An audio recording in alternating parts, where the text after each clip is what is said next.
Hello, welcome to another episode of the JimRPG show. It's the 1st of May 2020. We've got a huge show today. We're going to be talking about the new Assassin's Creed game, and we're also going to be talking about The Last of Us Part 2. There won't be any spoilers here, it's just some news. And we're also going to be talking about some new Xbox Game Pass games. But first, let's get into Assassin's Creed. So, Assassin's Creed, US Gamer writes, Assassin's Creed Valhalla is coming this holiday to current and next-gen consoles. So, Ubisoft dropped a new trailer. It's about 4 minutes long. You can watch it on YouTube. I'll link to it in the description below.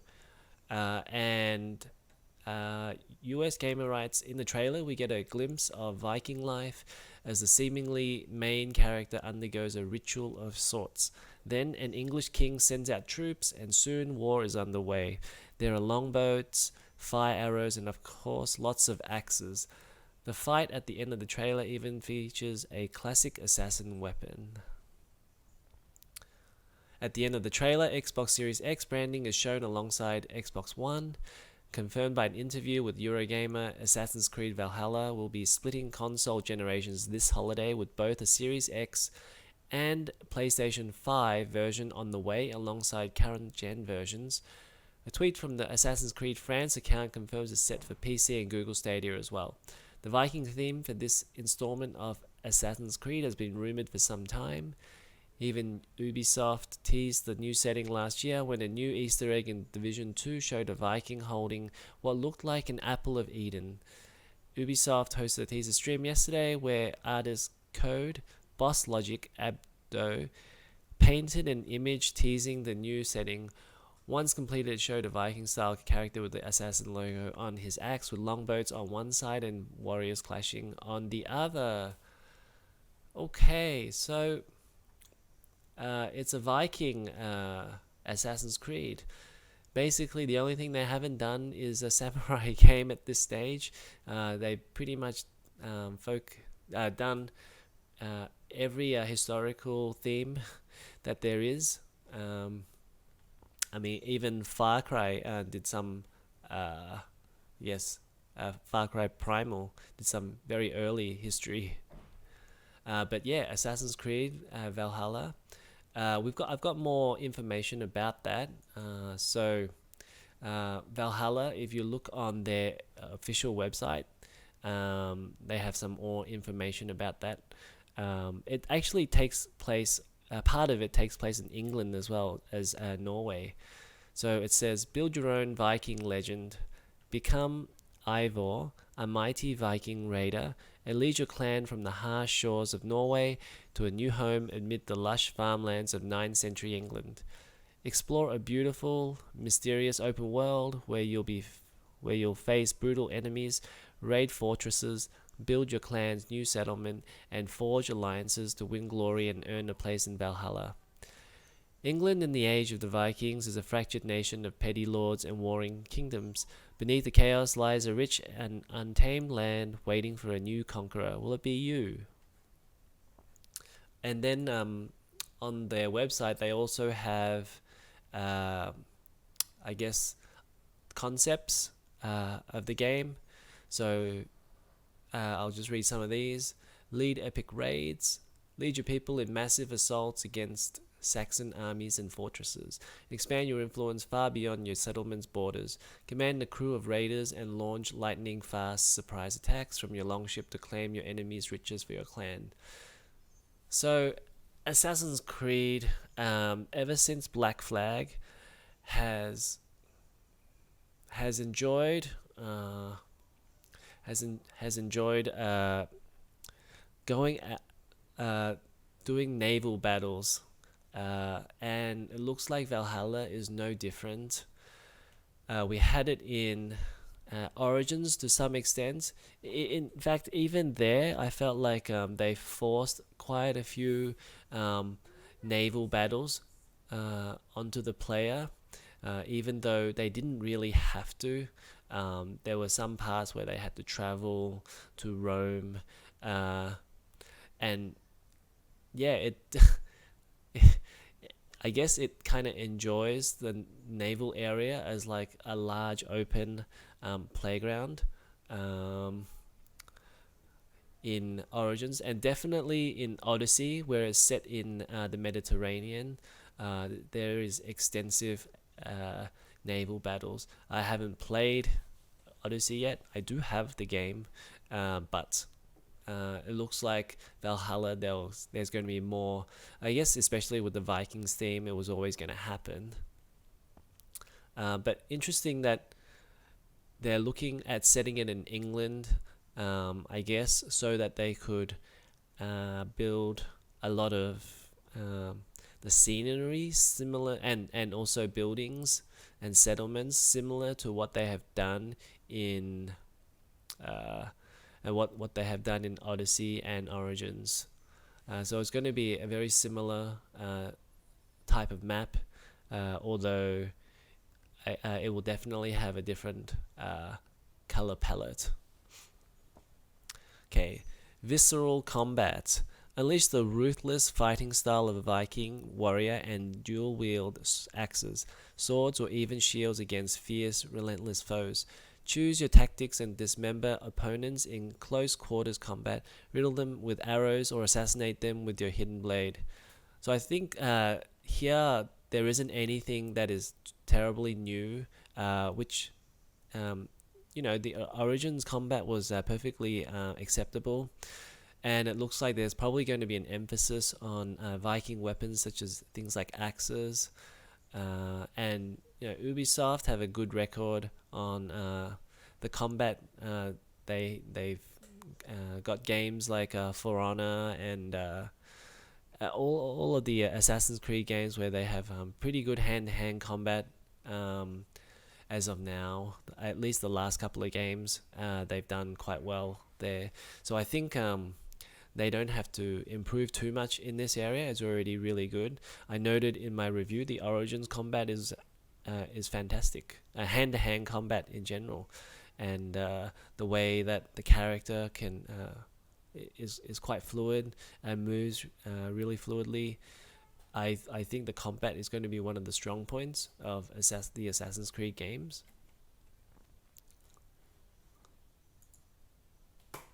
Okay, write your Viking saga. The advanced RPG mechanics of Assassin's Creed Valhalla will give you new ways to grow as a warrior and a leader, influence the world around you while acquiring new skills and gear to suit your playstyle. Blaze your own path across England by fighting brutal battles and leading fiery raids, or form strategic alliances and triumph by your wits. Every choice you make in combat and conversation is another step on the path to greatness. We'll get into this in a second. I've got another piece of information from an interview that I want to talk about the RPG style mechanics. Okay, the next part is grow your settlement. Grow and customize your own settlement by recruiting new clan members and building upgradable structures. Get better troops by constructing a barracks. Improve your weapons at the blacksmith. Discover new customization options with a tattoo parlor and much more. This seems like it's taking a few ideas from other type of games.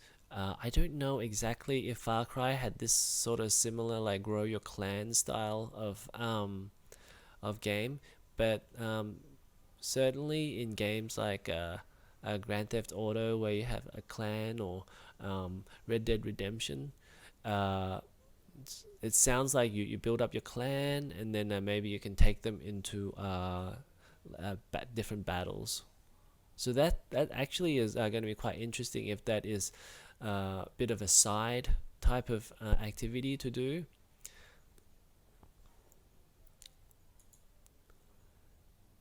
Share your custom raider. Create and customize your own mercenary Vikings to share online and reap the spoils when they fight alongside your friends in their own sagas. Recruit mercenaries created by other players and add their strength to your forces. Okay, so that's pretty interesting how you can use other people's characters in your own clan, if I'm reading that correctly. So that's going to be interesting. That's going to be a lot of fun. And they finish with a Dark Age open world. Sail across the icy North Sea to discover and conquer the broken kingdoms of England. Immerse yourself in activities like hunting, fishing, dice, and drinking games, or engage in traditional Norse competitions like flying, or as is better known, verbally devastating rivals through the art of the Viking rap battle. Oh, it doesn't say flying, it says flighting.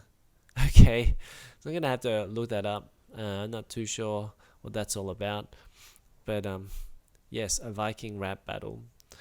Okay, yeah, I think this is interesting how it's set both in Norway and in England.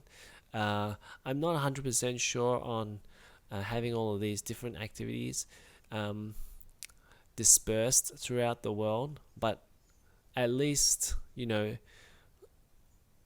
at least they're trying something, because in Assassin's Creed Origins, which is the last Assassin's Creed that I played, there was really nothing to do besides doing the icons on the map in a typical Ubisoft style design fashion, where you would just go to the next icon and do whatever it said, like collect the treasure, or find the scripture.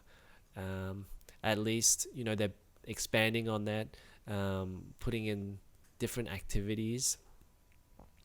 One thing I will say is that the way it worked really well in Yakuza games was that the map was very small, and you had a lot of different activities and choices, all available to you in close proximity. So like it would only take you 5 seconds to walk across to the next activity, whereas in Assassin's Creed, it seems like everything is probably going to be another huge map again, because that's what Ubisoft does, and things are going to be spread out. There will be fast travel, but it's I think yeah, it's just there for the sake of it being there. I'm glad it's there though. Just seems like they are just trying to cram stuff into their game. But we'll see. I think it will improve it, but it's just a little odd. Now, I also had a bit of extra information from an interview. I'm not actually 100% sure where the source of this is coming from, but Ashraf Ismail gave these quotes about the new Assassin's Creed. So, two big pieces of information. Beginning with Origins, the goal was to move the series toward RPG elements. Could you talk a little bit about how this is pushed even further in Valhalla? So he responds, so in terms of RPG and progression, our goal was to actually bring in kind of a fresh new take on it. Something that is much more anchored into the world itself and into the concepts of skills and so on. We do have a very different take than what we've previously done, all in the hopes of actually making the Viking experience shine a bit more. So as an example, we have this giant skill graph. It's a really large skill tree where players can really customize the kind of Viking that they want to play as. Hopefully people see a lot more play style customization within that. Our angle is much more about letting players sort of enjoy the experience of the game as they want. In terms of the RPG progression, so a lot of effort has gone into these skills. We have the return of abilities, but of course all the abilities are again anchored and rooted and very Viking themed. We've gotten rid of the idea of levels as well. Instead we now have power. So again, power is something that is rooted in the skill set of the hero. So based on the skills you've learned, you gain power, and so there's been a shift in the way we handle RPG and progression to make it a more play style centered and focused on what players out there want to do in the game. This all sounds really fantastic. I will say that with Origins, the issue was, you play as Bayek and you could pretty much do all of the skills with one build, with one playthrough. You could choose all of the things that you wanted to choose, unless you completely leveled up. You probably couldn't get all the skills, but in one playthrough of the main story you could get everything that you want. And I think that was that hurt the replayability a little bit, because if you look at games like Final Fantasy, where they have really big skill trees, you can kind of customize your character so you can play in a different style the next time. Or even something like a Diablo game, where even though you choose the same character, you can choose a different way to play that character, which is interesting. So I hope that's kind of what they're doing here when they say really large skill tree, and I hope that you can't actually do everything on the one playthrough, and that you have to make choices. Even if you play it through once, it means that those choices matter when you go and play the game. It's not something like, oh, okay, well, I'm just going to get everything. Maybe I'll get this first, but then I'll be able to get that in a couple of hours. It's more interesting if there are choices where you're like, okay, well, for this playthrough, I have to choose between one of these two. I can't have both. That's a real meaningful choice. And so I hope that they do that. Okay, so his second question is, a lot of people felt that Odyssey forced you to grind to certain parts of the game to take on certain enemies or missions. Has that been looked at and balanced here?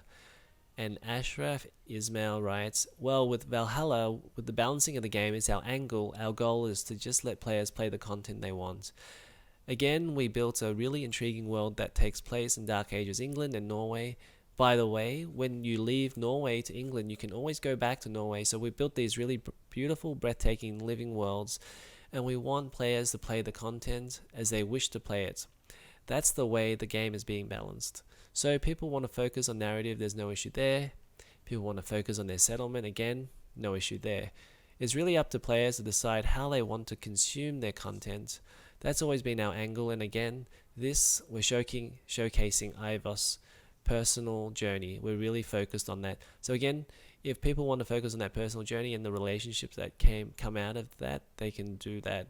That's really great news. I hope they deliver on that, because again, with Origins, if you wanted to just do the main story, and I talked about that in my review. I said that the side quests were basically non-optional. You had to do some of them, most of them. And if they just let you play the way that you want to play, that's going to allow people to continue to play the game and not be bored of doing the same thing. So they can go and do some dice games or fishing or hunting, and then come back to the main story. And if they think the side quests are boring, then they don't have to go and do the side quests. But people ultimately want to finish the game. So let them have their 20 hours narrative experience, and then if they want to, they can continue to play all the rest of the side quests afterwards. That's why, like, if the worst thing is if people get to a point and drop the game, and I think Ashraf is pointing this out right here, is that they don't want people to drop the game, so keep on letting people play the game that they want. And I think with Origins and Odyssey, I don't really know if they intended to make those force people to do the side quests to make people buy those microtransaction booster packs. I don't think. I don't. Maybe they did naively, but I don't think people wanted to actually play the game like that, where they had to be forced to buy the micro. It didn't work, basically. Their idea of, even if they wanted to force people to buy the microtransaction, that's not the way most people want to play the game. They don't want to like pay for a cheat hack. They just want to play the game. You already paid for the game, so why screw somebody out of like another $5-10? It doesn't make sense. So if people can play it the way that they want to play it, and it gets hype from that, people will buy it earlier, and Ubisoft will make more money that way. GameSpot writes, Assassin's Creed Valhalla won't launch on Steam. Ubisoft confirms that this year's big Assassin's Creed game will be exclusive to the Epic Games Store and Uplay. Assassin's Creed Valhalla is launching this year across consoles, including Xbox Series X and PS5 and PC. For PC players, Ubisoft will be taking a similar route to its other recent games, skipping Steam in favor of the Epic Games Store, at least initially. Ubisoft has confirmed that Valhalla will only be sold on one third-party store, the Epic Games Store. The game will also release on PC through Ubisoft's Uplay service. So, interesting piece of news. We've seen Ubisoft release all their games recently on the Epic Games Store. And it writes here that The Division 2 was Ubisoft's first big game to launch an exclusive on the Epic Games Store. At the Game Developer Conference in 2019, Ubisoft and Epic extended their publishing deal for future titles, and now we know one of them is Assassin's Creed Valhalla. I would say that this is mostly down to the fact that Ubisoft gets more profit share on the Epic Games Store. We know that the Epic Games Store has an 88% developer publisher cut, and Epic Games Store gets 12%, whereas on many other stores, like say even PlayStation and Xbox and Apple Store, Steam, it's a 70-30% cut. So 30% goes to Steam and 70% goes to Ubisoft. So definitely that's a huge reason why they would want to just make it exclusive, at least for the launch window, to just get all the people who want to play the game either on their own store, which they would get all their profits from, or at the very least Epic Games Store, so they would at least get the 88% cut. But I'm not even sure if there would be any type of other deal that Epic Games Store, say for example, if they paid Ubisoft, because 88% to 12% is already a better deal than what you'd get on Steam. So why would they even do more? And why would Ubisoft want its gamers to play on Steam when they could have them play on Epic Games Store and Ubisoft? So that would just be lost sales for them. So I think for both of them, it's a win-win situation. Obviously, the loser here would be Steam. But actually, there's a bit more in the article here. It says, Ubisoft is avoiding Steam because of its business model. Vice President Chris Early said in a New York Times interview that Steam's business model is unrealistic. He added, it doesn't reflect where the world is today in terms of game distribution. And then it goes on to say about the 30% game sales, with 70% going to developers, publishers. So if big games don't come out on Steam, it's going to hurt Steam in the long run. I wonder how long they're going to keep it up. They can't just keep hiding it behind things like special exclusives that Steam gets. They're going to have to come and they're going to have to realize that there's competition on the PC front, that they don't own a monopoly. Right now, Epic Games Store is giving away 2 games every week, every couple of weeks, 4 games a month. And people are building up a backlog of titles on Epic Games Store. And sooner or later, people are just going to switch over to Epic Games Store if Steam doesn't do something about it. So at this point, Steam, we saw that they released Half-Life Alyx earlier this year. That's a step in the right direction to come out with more exclusive games.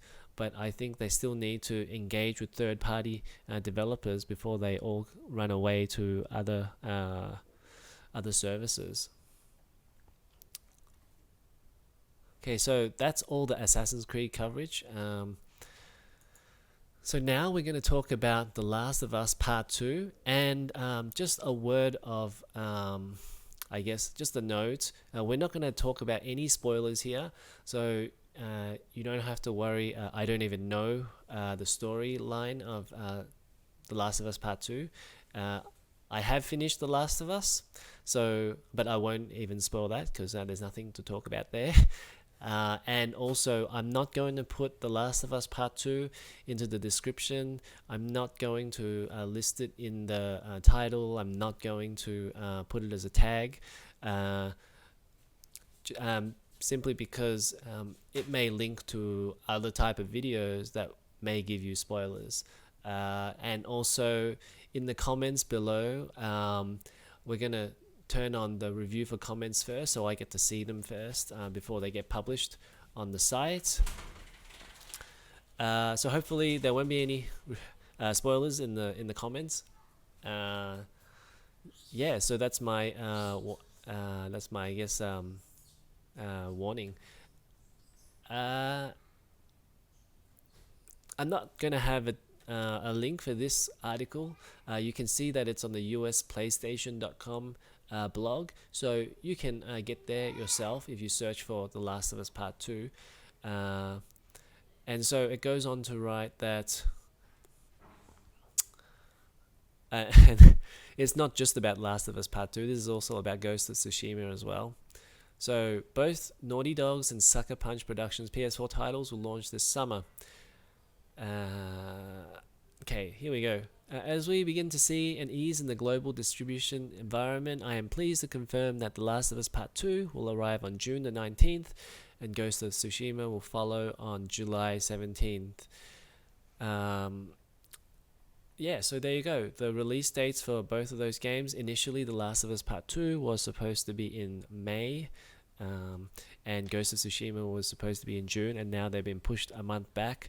There was a note from Naughty Dog that it was mostly in regards to the current, well, it says here global distribution environment logistics, I think the message said. So they also said in the message that they wanted everyone to play, which I guess meaning that they had already finished the game, but they didn't want the people who wanted the physical copies to miss out because they couldn't get the copies to go around. They couldn't deliver them to their distributors on time. So June the 19th is June the 19th is when we'll see The Last of Us Part 2. Now, in the last few days, there has been a huge issue with spoilers for The Last of Us Part 2. There was apparently a disgruntled employee from Naughty Dog who leaked information about the storyline in The Last of Us Part 2. Obviously, we're not going to talk about that, but just to note that if you're searching around for it, you may stumble across it, and it's going to be so easy. As soon as you search in YouTube for or Google or anything for it, it may bring up the spoilers. So I would advise not to spoil it for yourself.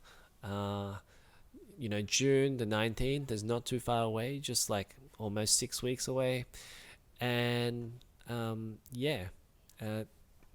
don't spoil it for others.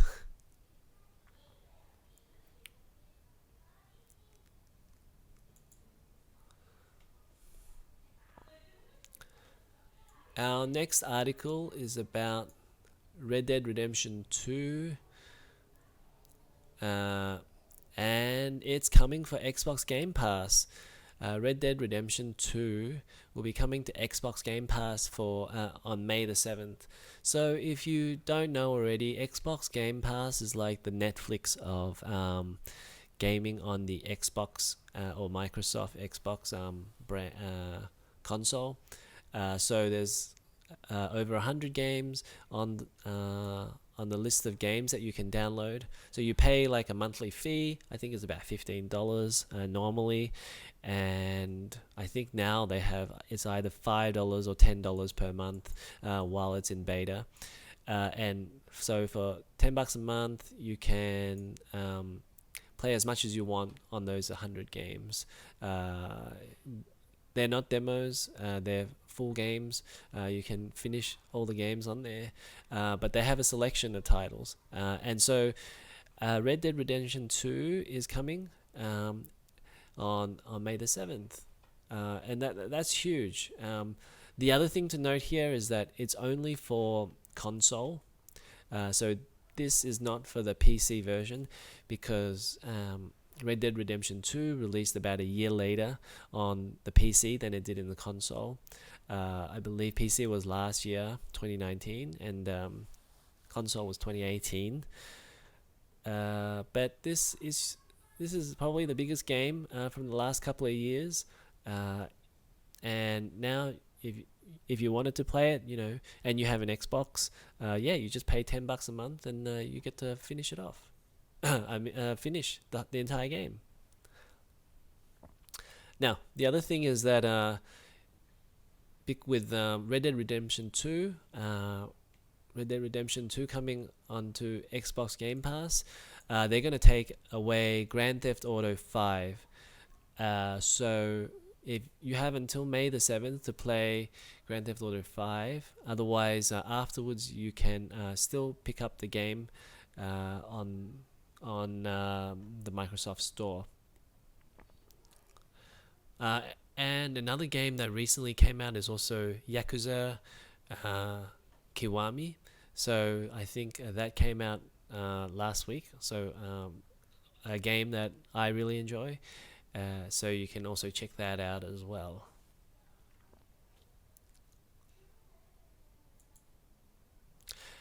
Now we have an update from our last episode. We were talking about Animal Crossing, the number of copies it sold. So we have a bit more information now. This was written about a week ago, April 22nd. And it says that Animal Crossing New Horizons sold 5 million copies digitally in March 2020, most for any console game ever in a single month. That is really amazing. So to put that into context, so it sold 5 million copies digitally, and then on our previous episode we were talking about the NPD numbers, and it didn't sell as many as Super Smash Brothers Brawl and Ultimate, which was about 3 million copies. So it's somewhere, but it did sell more than, it was the third highest, so it sold more than Mario and Zelda, which sold about 1 million. So we're talking around between 1 million and 2 million units it did physically. So altogether, Animal Crossing New Horizons sold between 6 to 7 million copies in March, in the launch month, which is a huge number. We're talking Pokemon numbers now. Pokemon had about 6 million, and it's a huge franchise. Last episode we were talking about how Final Fantasy 7 Remake sold 3.5 million. So Animal Crossing is double the size of Final Fantasy. You would never have thought that 10 years ago.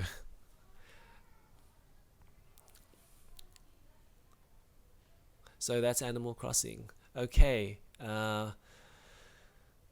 let's talk about Koei Tecmo, because Koei Tecmo doesn't really get much coverage, and I thought it may as well be a good time to talk about them, seeing as they released their financial year 2019 results, and they did exceptionally well.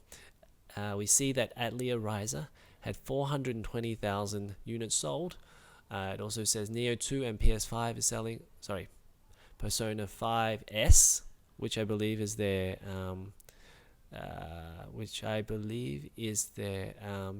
well, let's see what it is.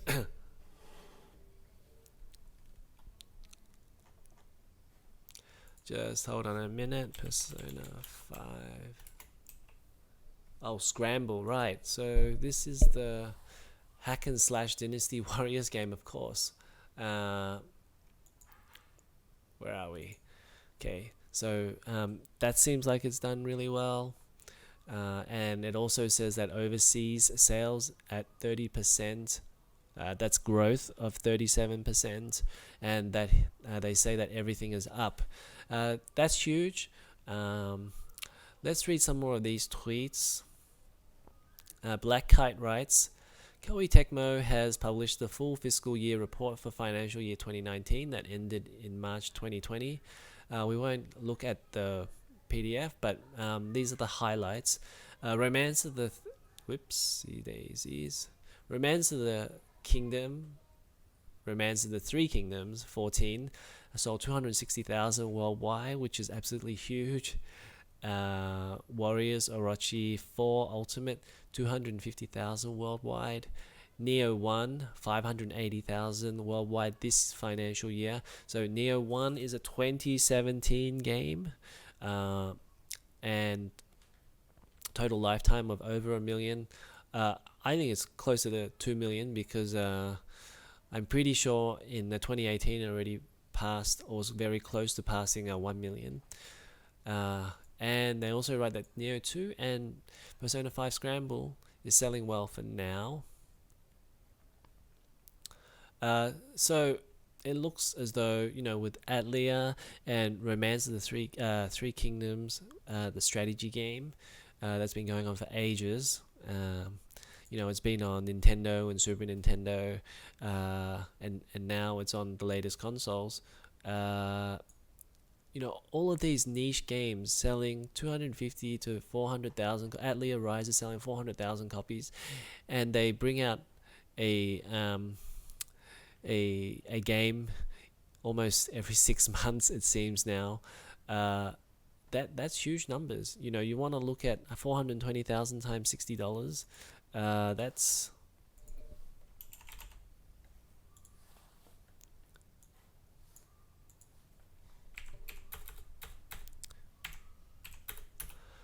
$25 million. And how many people do they have on staff to make Atlia Riser? Maybe less than 50 people, I would say. Every staff member is making $500,000. That's huge.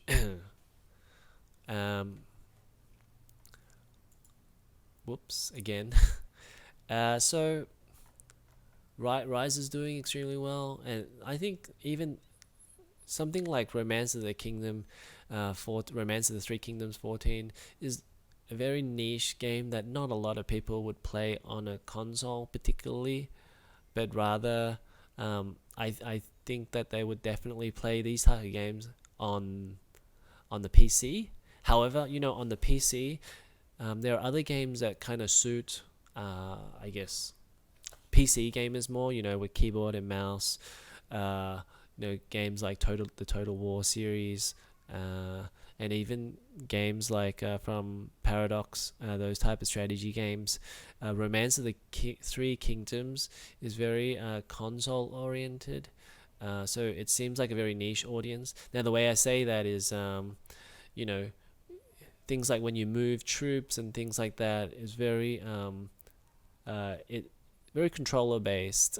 I would say everything's very more suited towards choosing things from menus, and moving groups of units, mostly to do with how it derived from the very early game from when it was on the Nintendo or Super Nintendo, and it's kind of evolved from that since then. Whereas the Total War series, you could never play a PC game like that. They'd have to completely overhaul the way that you play the game. So Romance of the Three Kingdoms is more console suited, but it's starting to find an audience on the PC, I think. And when they see that there are more people on the PC who are interested in those type of games, I think we'll start to see even more growth, because there's a huge market for strategy games on the PC, whereas on the console, I would say there's not as many people that are playing these strategy games. I think PC is definitely somewhere where Koei Tecmo should look at seeing growth in the romance of the Three Kingdoms titles, and also they have a similar series called Nobunaga's Ambition, which is basically almost the same style of game, except it's set in the Japan Warring States period. So both of those games would be right at home on the PC if they started to push it into a more PC-like manner of game design. And so it seems like Koei Tecmo is doing really well. They actually had an interview with Hisashi Konuima, and I wanted to read some of this stuff out. This was an interview done on GameIndustry Biz about a month ago on the 25th of March. So there's some interesting quotes here. So they write, Koei Tecmo found global success by focusing on its Japanese identity. CEO Hisashi Konuima on being trusted with big IPs, making an asset of the firm's Asian identity and its goal of making a 5 million selling original IP. I won't read all of it. I'll just read some quotes so you can read the article for yourself, and I'll link it in the description below. So they go on to write that at first, Koei Tecmo's collaboration stemmed from a single original experiment, combining Bandai's enduring Gundam franchise with the gameplay style of the Dynasty Warriors. The Dynasty Warriors game system was really popular in Japan at that time, and we thought if we could fit different themes to that system, it could be really interesting, explains Konuima. Their first collaboration, Dynasty Warriors Gundam, was a hit, and success begets success. Other game makers started to approach us, asking if we'd work with them in the same way we had for Dynasty Warriors Gundam. So they also go on to write, they also worked on the Zelda IP for Hyrule Warriors and the Fire Emblem IP for Fire Emblem Warriors. So it's interesting that at the time, that they were making niche games. Not that Ninja Gaiden for Xbox was a niche game, but they weren't. Koei Tecmo was not as big as other game developers like Capcom and Sega and Namco, Square Enix. They were definitely a small to mid-sized tier studio, and they had a choice to make original IPs or to take successful IPs and put it on their system. And it makes a lot of sense because you can bring in fans of other titles, say like the Zelda fans or the Fire Emblem fans, and if you can get them to play Hyrule Warriors or Fire Emblem Warriors, maybe they'll also move on to play something like Dynasty Warriors, which was their biggest franchise at the time. So they say that they do want to make more of their own IPs. We do have an ideal, he says, which is that the company should release one major game each year based on our own IP. That's the ideal, but the reality doesn't always match. He explains, we're fortunate to be able to work with other companies in the way we do, and sometimes it's necessary to prioritize those projects. So I would say they have plenty of their own IPs right now, but I think it would be nice if they made more, because if you look at their original IPs, things like Nobunaga's Ambition, Romance of the Three Kingdoms, Ninja Gaiden, Dead or Alive, Dynasty Warriors, Neo.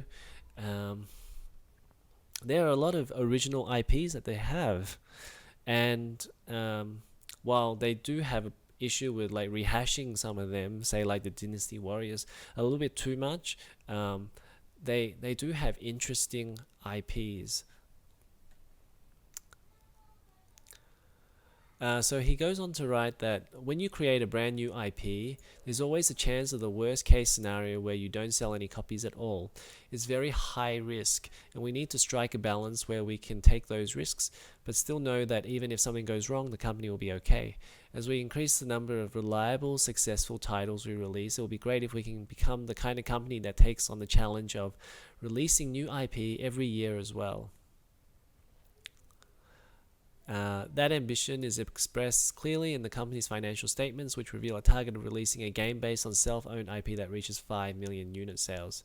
Neo, an action role-playing title set in Japan's Warring States era, has been a major step along the way, not only a big confidence boost for the company, but potentially a way to level up its business position as well. So he says that they've created games that sold over 2 million copies quite a few times. But now we've got our own original IP title that sold 3 million copies. So I think that would be Neo that they're talking about. That's been really great for us.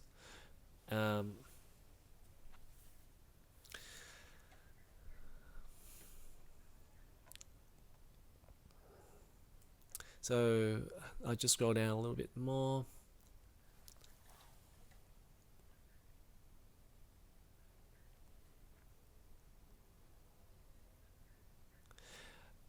He says, I guess you could say that with this approach we wouldn't win, but we also wouldn't lose.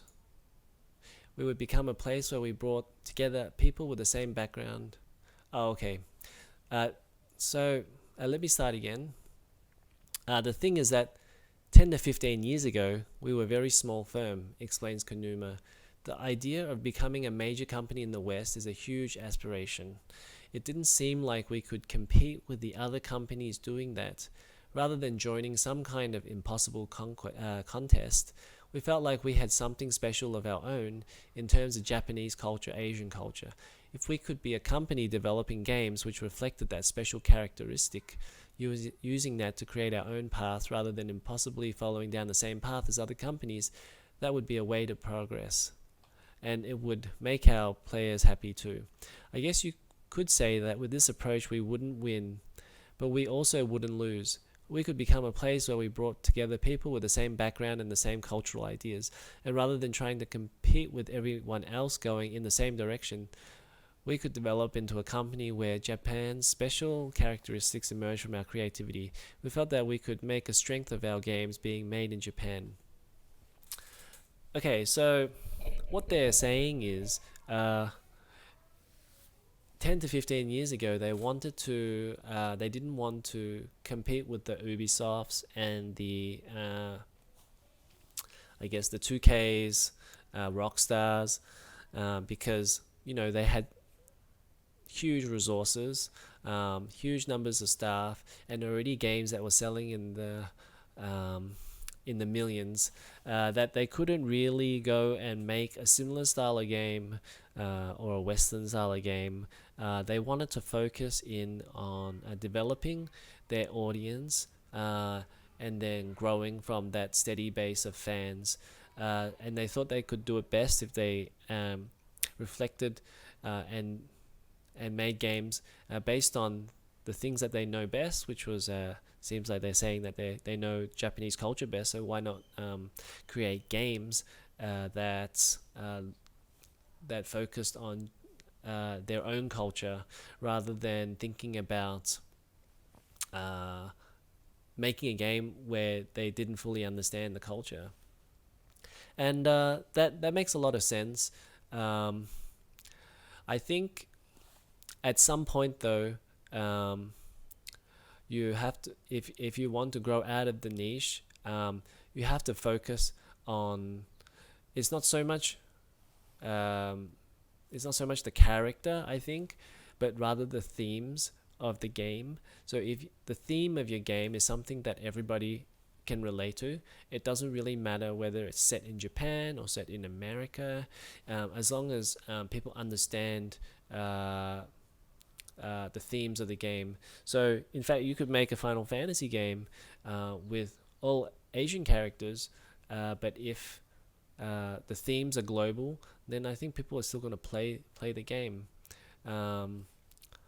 It does help a little bit, I guess, if you have the Western characters for that type of audience that just looks at the game and sees like that is something that people are interested to buy. Because, in a trailer, you don't always get all of the information about the themes of the game or the story of the game at once. You might see a character for like 10 seconds and you say, hey, that looks pretty cool, I'm just going to play. That would be pretty cool to play that character. So I understand that aspect, but I think for successful games in general, if you can keep the themes global, something that people can relate to, then there's more chance of success.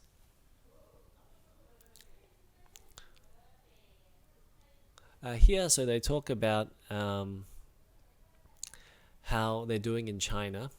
So Koei Tecmo, because they make the Dynasty Warriors games, they're quite popular in China, and a lot of Chinese fans really like the Koei Tecmo games. So Konuima says, honestly, when you go to China, you find that Koei is pretty famous, says Konuima. 30 years ago, you had Chinese players enjoying games about Chinese history made by a Japanese developer. A lot of people from that generation who are now working in China's game companies grew up playing our games. To an extent, this makes it easier for us to start doing business with Chinese companies because there's already a great awareness of who we are.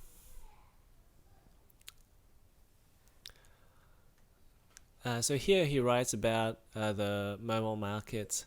So he says, the mobile market is big in the West as well, but the scale is different, explains Konuima.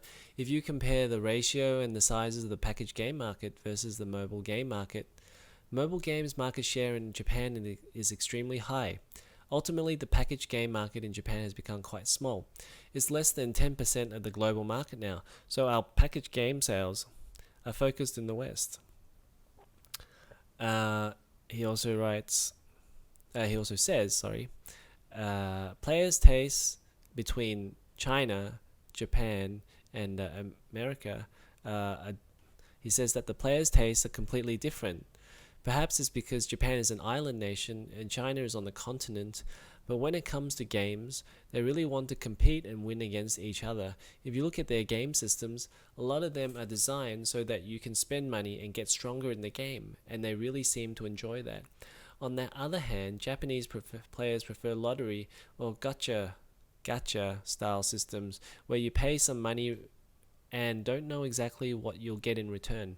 Chinese players want to spend money directly to get stronger and win competitions. Western players are different again. They prefer games where you can play and enjoy the game itself without paying much money.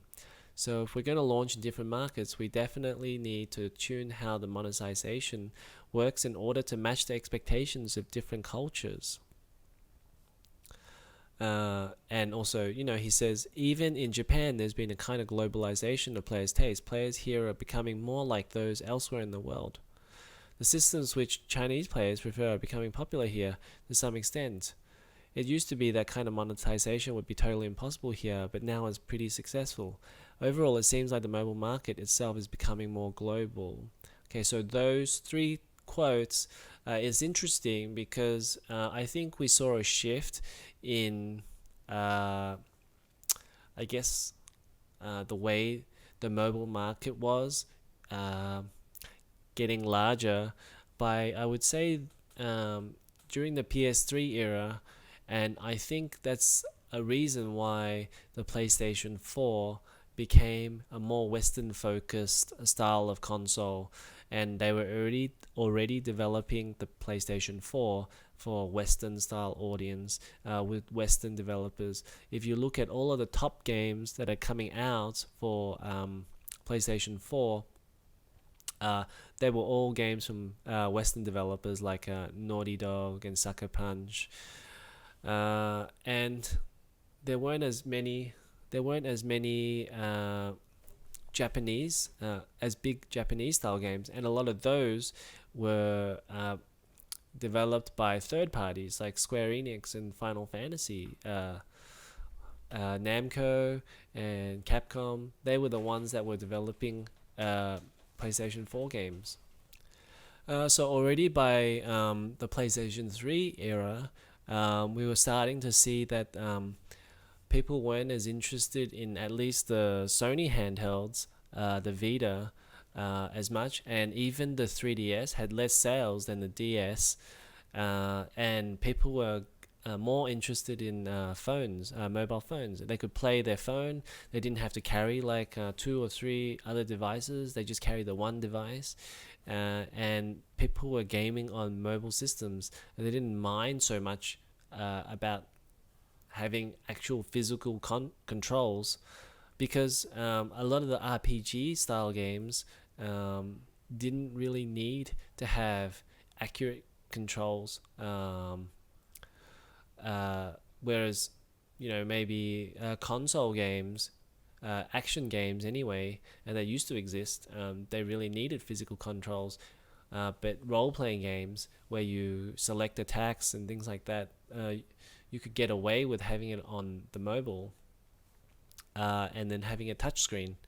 So particularly in the Japan market, it shifted hugely over to the mobile market, and then they went on to write that in Japan, at least, they preferred the lottery or gacha style games systems, where you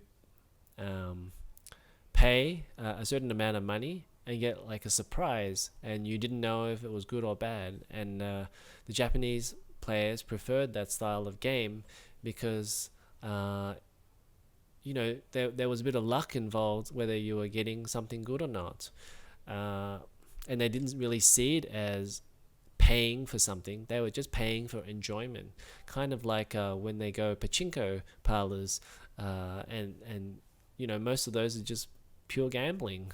Basically, it wasn't so much that they wanted to pay and get something. They just paid to play, and play to have fun. And you spend that amount of money, you get that surprise, and yeah, you pay for the surprise. But now it seems like Konuima is saying that the Chinese players are preferring to actually pay and then getting that bigger sword or bigger shield. They want that directly translated into performance. So in Japan, they're also starting to move that way, which is an interesting observation. With the mobile, we're becoming a more globalized type of market for game developers. So maybe we'll see where there's one system that everyone seems to like, and people will diverge into that system.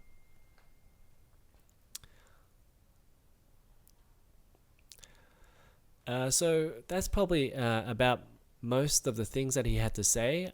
There were a couple of other things that I wanted to talk about with Koei Tecmo.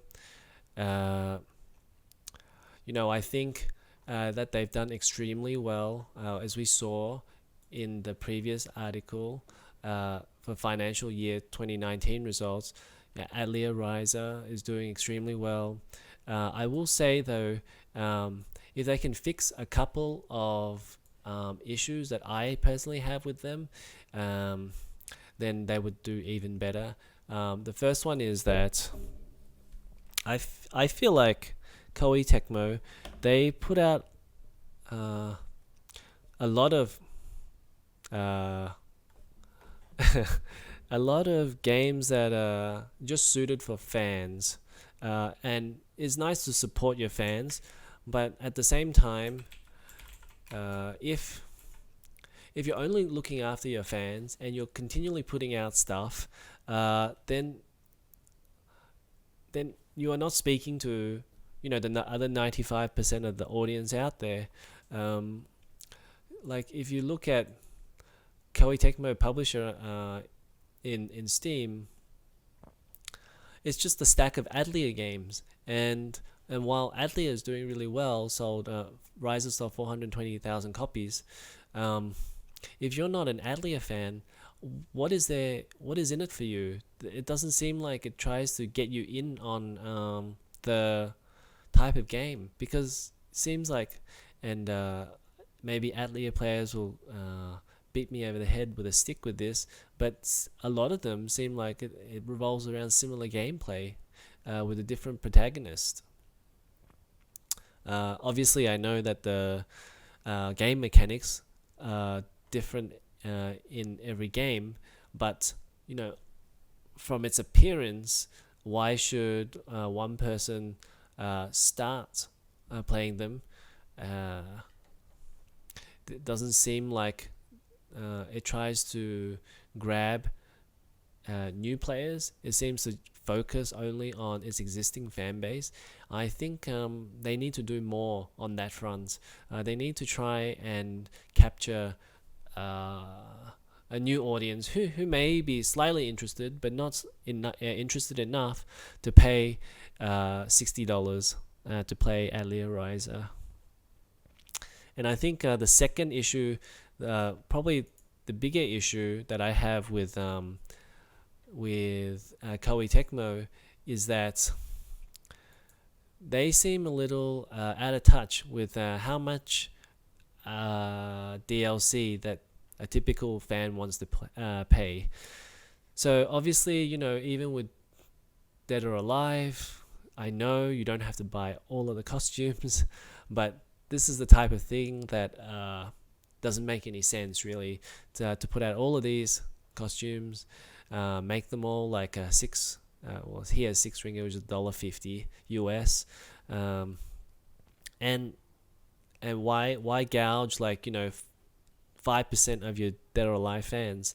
Like, why not like just put a few costume packs, and you know, if it's a good deal, people are gonna pay for it. It doesn't make a whole lot of sense to just put a whole bunch of content out to cater for what I would call, well, most people would call the whales. It means that you are just speaking to the whales only. It makes more sense to speak to everybody, and they could do that easily if they just make some of these DLCs more affordable. Like even the season pass costs more than the actual game. Like season pass season 4 is 300 ringgit, which is about $80, and the season pass is $80, whereas the actual game is $60. It doesn't make a whole lot of sense. But otherwise, like, you know, Koei Tecmo is doing well.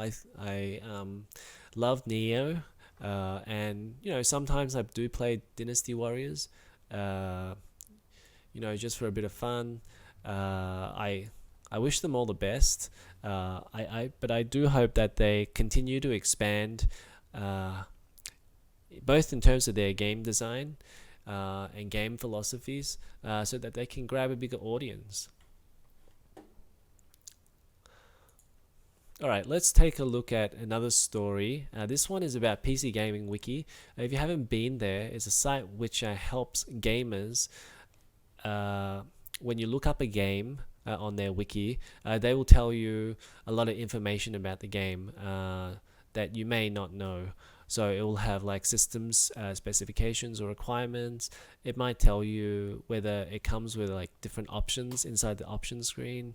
So it's kind of there for you, so you can look at it before you actually buy the game, just in case you are looking for something, you know, whether it's something like 2-player co-op, you know, it will list the information for you. Anyway, so here they write, PCGamingWiki launches a new project to warn about microtransactions in every PC game, which kind of directly relates to Koei Tecmo, our previous story. So they say, we are proud to announce that PCGamingWiki is launching a new microtransactions section in all of our PC game articles. Many PC gamers don't have a clue about what they're getting into before they install the latest free-to-play game, game as a service, multiplayer shooter, or new live service single-player game. These games could contain manipulative loot boxes, hopelessly unfair grinds, or game imbalancing pay-to-win unlocks.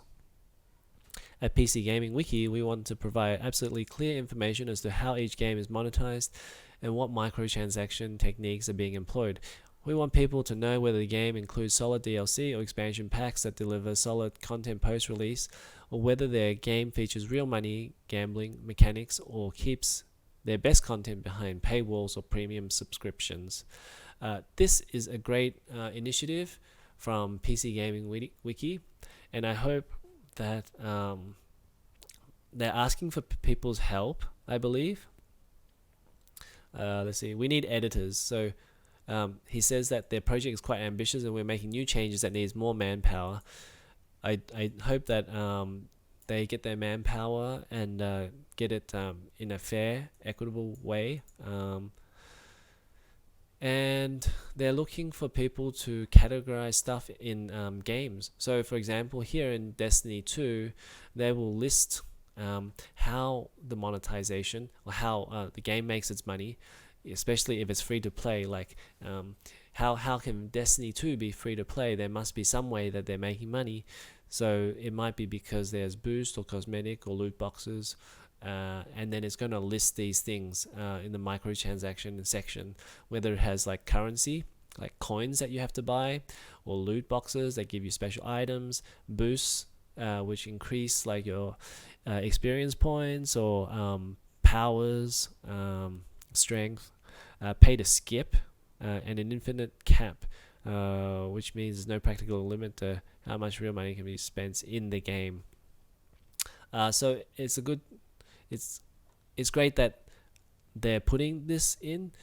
It seems like they're doing the work of the ESRB, or the review board committee that reviews games. It seems like they're doing their type of work for them. But you know, if it helps gamers to know what a game is about, and put out more information about the game that people have already tried to play and got further in the game, and can tell people if it's worth their time or worth their money to spend it on, that's a huge help. So yeah, this is a great initiative from PCGamingWiki. We have some dates for some gameplay on Xbox Series X finally, so I'm glad we're going to be finally seeing some next generation games. We already had Assassin's Creed Valhalla shown, at least a preview or a trailer for Assassin's Creed Valhalla, so people are starting to talk about next generation games now. But we're going to get more, we're going to get gameplays, videos on May the 7th. So it says here, Microsoft will finally show gameplay from Xbox Series X games, including our first look at Assassin's Creed Valhalla in action on a new episode of Inside Xbox, airing May 7. You know, people are going to get excited for the next generation consoles finally, but I think we should keep in mind that this is a 12 teraflop console. It's probably going to be similar to the improvement that we saw from say the PlayStation 3 to PlayStation 4 version of Assassin's Creed Black Flag, where Assassin's Creed 3, I believe, was running 720 or 900, and then it was only running 30 frames per second on the PlayStation 3, but on the PS4 it was running a locked 1080 330 frames per second. So we'll see that either a bump in the resolution, and possibly with the 12 teraflops now on the Xbox Series X, we will see 60 frames a second on the system. So the games will look pretty similar, especially when you watch it on YouTube. It'll look much better on your 4K TV when you finally get the game. So don't be too disappointed when you see Assassin's Creed Valhalla on YouTube when they show the gameplay videos. not gonna look that great on YouTube, but it'll look better on when you actually get the game. Here's an article from Gaming Intel, and they say that the PlayStation 5 reveal is planned for June 4th, claims Insider. There's not too much to write about this, except thanks to a recent report from Jeffrey Grubb, we now have an idea of when we'll be learning more about the console's launch. In the post on Video Games Forum Resetera, well, so it comes back. So we went from Era back to Gaming Intel to Era. Grubb claimed that Sony's PlayStation 5 reveal is planned to take place on June 4. Yeah, a few people have said that the PlayStation 5 reveal is a few weeks away. On Twitter, Jason Schreier, a writer, I believe from Kotaku, he also said that the PlayStation 5 reveal was a few weeks away. This is just a rumor at the moment, but it's a date to watch. Usually, they do their console reveals around E3, and yeah, June is E3. Now, further PlayStation 5 rumors. Comic book gaming. They talk about a PS5 exclusive that might come out at launch. So they write, a possible new PlayStation 5 exclusive has allegedly leaked ahead of reveal. More specifically, according to a new report, there's a new Crash Bandicoot game that has been in development for 3 years already. Further, the game is scheduled to be revealed soon and will be marketed alongside the PS5, which is currently slated to release sometime later this year. The claim comes way of Portuguese journalist and writer Guru, who shared the news via their personal Twitter account.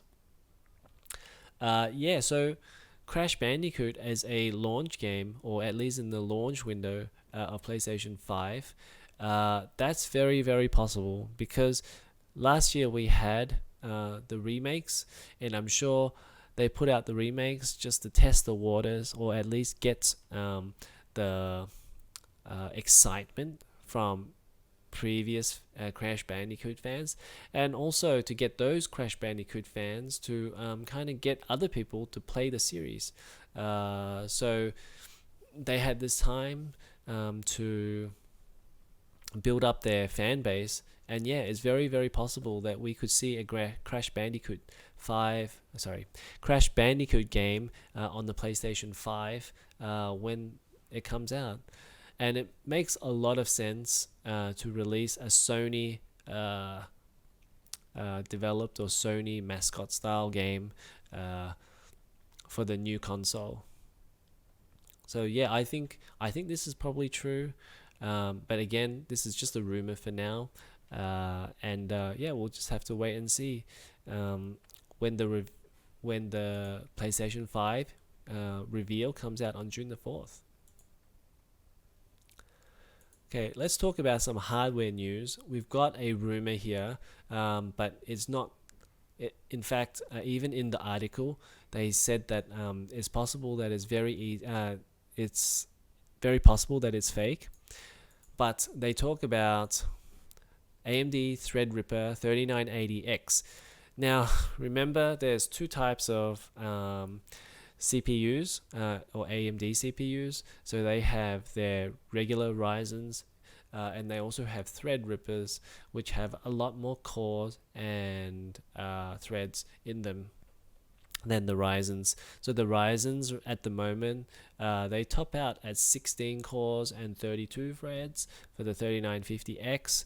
So the AMD Threadripper 3980X, they said that this one is possible that it has 48 cores. It says but the screenshot is missing information on threads, which is 96. It's hard to see here, in the screenshot. So we don't know. It could very well possibly be like that they took this at an angle and they totally forgot at the same time, it's hard to know, why cut it off there? Why not include the entire screenshot with a 96? So it could be this information could be false.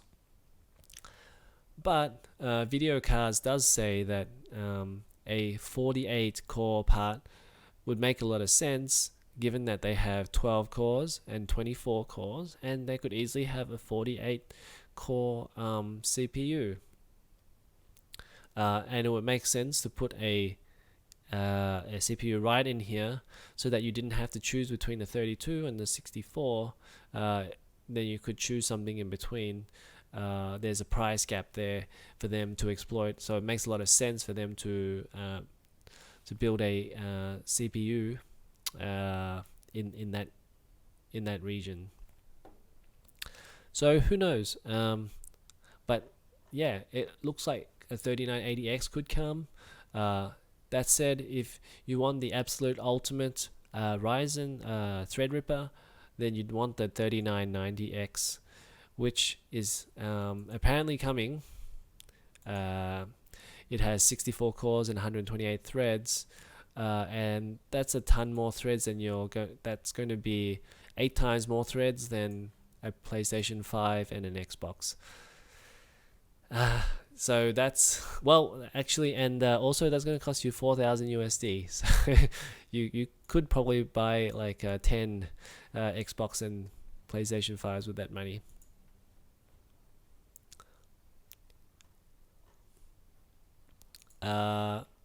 Video Cards also has another article, and they talk about Intel Comet Lake-S, and they've released 10th gen core series based on Comet Lake-S architecture. Okay, so I'll just read a little bit of this, and then we'll get into the specs. So they say, for the first time, Intel brings a 10-core part to the mainstream platform.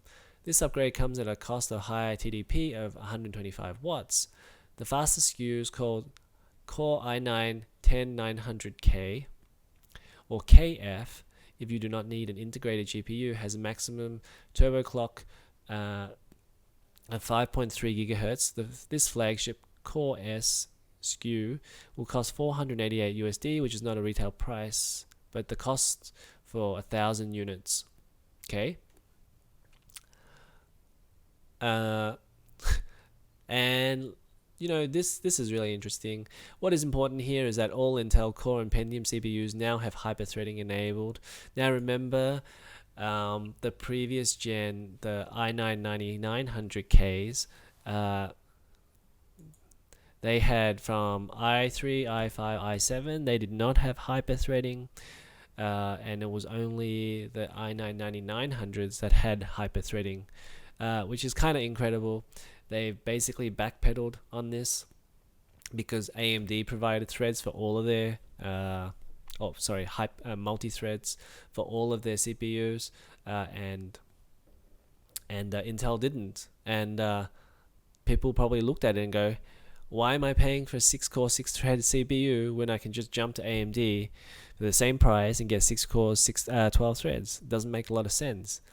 So I've got no doubt that they really screwed up there in the 9900s, and they've enabled that for all of their CPUs. Now, if you look at this just seems very convoluted.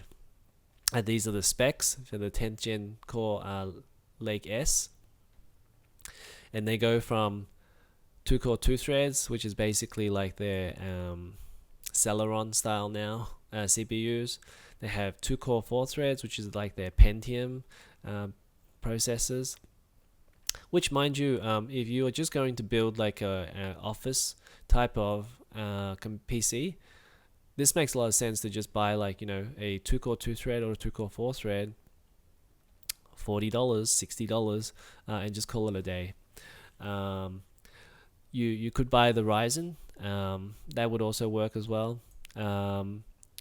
I believe the AMD Athlon series would be the equivalent of these type of. So in that price range, you'd probably be looking at the prices and performance, and then trying to choose between the two, I would excuse me. I would say that also look at forward compatibility, because with the Ryzens you will also be able to use it with the new or the next generation of CPUs, although I believe it will stop there. It will stop at Ryzen 4000, and with Ryzen 5000 I think they're moving onto a new process, so it may not work with the old motherboards.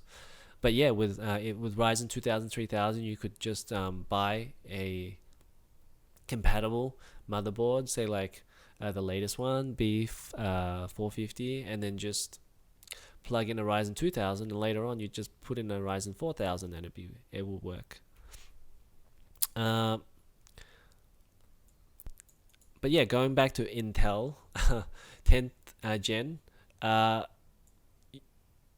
so the i3s are 4 cores 8 threads, which is similar to the current Ryzen 3000s, 4 cores 8 threads.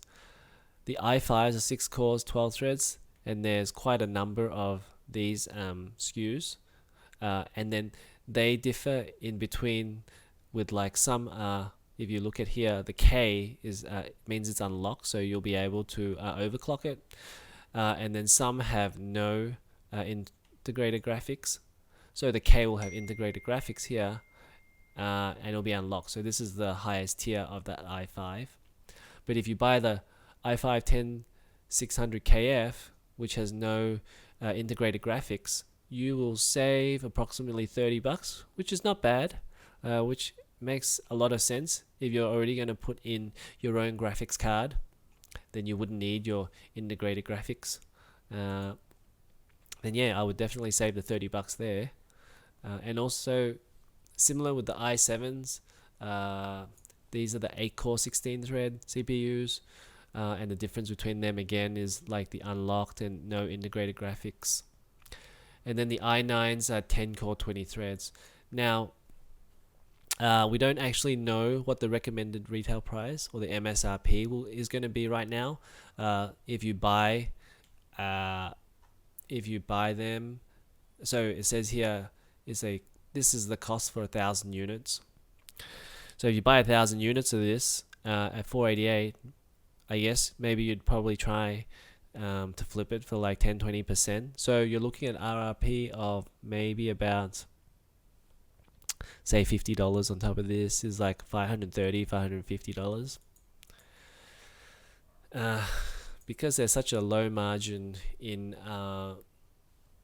retail for PC hardware, I believe it'd probably be only about 10% or less.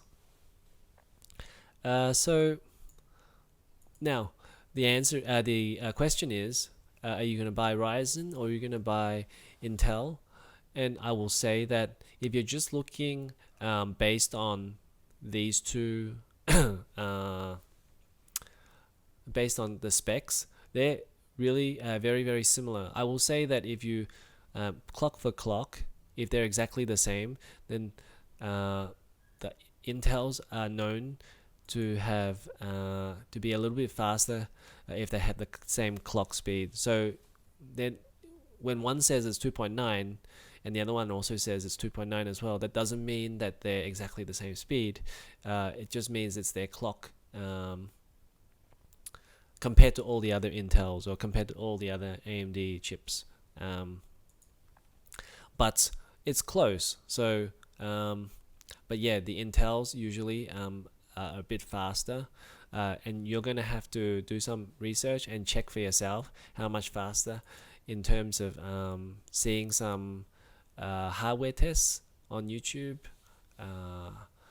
and they will test lots of different software and games for you, and see the performance that way. But I will say one thing, probably if they're going to release these Intel 10th gen, it's known, it's rumored that AMD are going to be coming out with Ryzen 4000 in the next 3 or 4 months. So if you're not going to be building a PC immediately, I think it makes a lot of sense to wait and see what the AMD processors are going to be like this year, and see what happens to their Ryzen 3s and 5s and 7s if you're going to be getting the same cores and threads for the same amount of money. And you'd only have to wait 2 or 3 months before you get that information. So yeah, it would make sense to wait and see what they bring out first. But if you absolutely have to buy now, yeah, check reviews for these CPUs, which should be coming out shortly.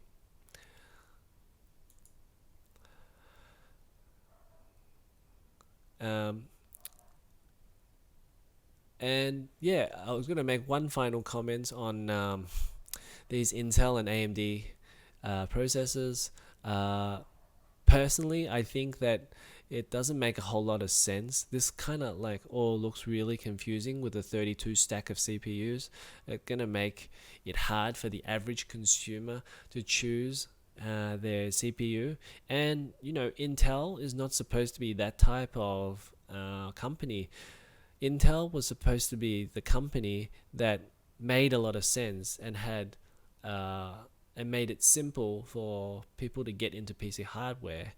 It would make way more sense if they just had one CPU for each tier, which is what AMD does. AMD has gone down the track of having less SKUs and trying to make more of them. They only have a couple of Ryzen 3s, and even still, like, you know, you look at the difference between the Ryzen 5 3600 and the Ryzen 5 3600X.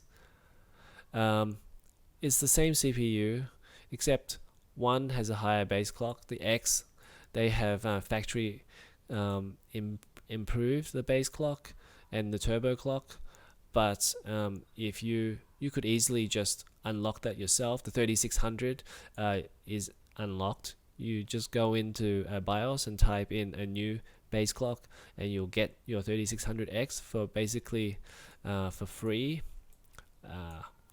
And if you can't get up to 4.4, then you can probably get at least the 4.3. Your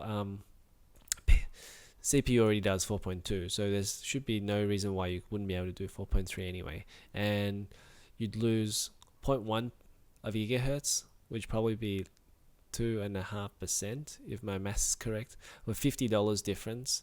Yeah, so there's really not that much of a difference between the 3600X and the 36. Even AMD tried to put more SKUs in than they really had to. This is really overboard, and there's really no reason why they had to make a K series, an F series, a T series. Although I believe the T series is the mobile number, so they've also included the mobile parts, mobile processors like for laptops and things in here. So if you take those out, there could be another 10 processors out, but they still have 24 processors for desktops, or 20 odd processors for desktop. It seems like a big stack, and it doesn't seem like they really needed to do that. It's so much clearer for gamers and other people who want to build a PC to just look up this chart. All right, I want like 6 cores or 8 cores or 12 cores. I'm just going to pick this part and be done with it. So yeah, so that's my thoughts on how Intel and AMD are running this. AMD is just a lot more clearer on what their messaging to their consumer base.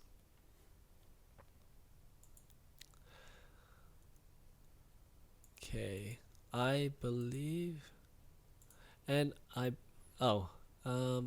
and just one final piece of information today. AMD has more than 50% of share of high-end CPU sales globally. AMD claims it has snatched market share from Intel for the 10th consecutive quarter. This is this is really huge. 10th quarter, that's 2.5 years. They ever since they introduced Ryzen 1000, people have been excited about their rebranding of the CPU, and with their 2000 and 3000, they have made really huge gains every single generation, or every release. And I believe it's going to be the same again with Ryzen 4000. They are going to keep on chipping away at that micro lead that Intel has on the speed of their processors. And don't get me wrong, like when Ryzen 1000 was launched, it did good job, but they were definitely slower than the Intel processors. And now it's very close. There's not much of a gap between Intel and AMD. When Intel says that they're the world's fastest gaming processor, they are literally hanging on by the skin of their teeth to this claim. It's possible Ryzen 4000 could be faster, or at least Ryzen 5000 with their new process. So there's not a, if Intel don't wake up soon, it's going to be a problem for them, I think, and AMD is just going to keep running over them, and they're going to have more than 50% share of CPU sales. So that's what we're looking at. AMD has been killing it in the CPU area. I think you see a lot of positive press, especially with the YouTubers who are excited about Ryzen, and yeah, not a lot of exciting press about Intel, about how they keep doing the same sort of style of product. So I think yeah, look out for Ryzen 4000, and I think that's probably going to do it for today's show. Thanks for listening today. If you like the show, please click the subscribe button below, click like on the video, and we'll see you in the next show. Thanks for watching. Bye.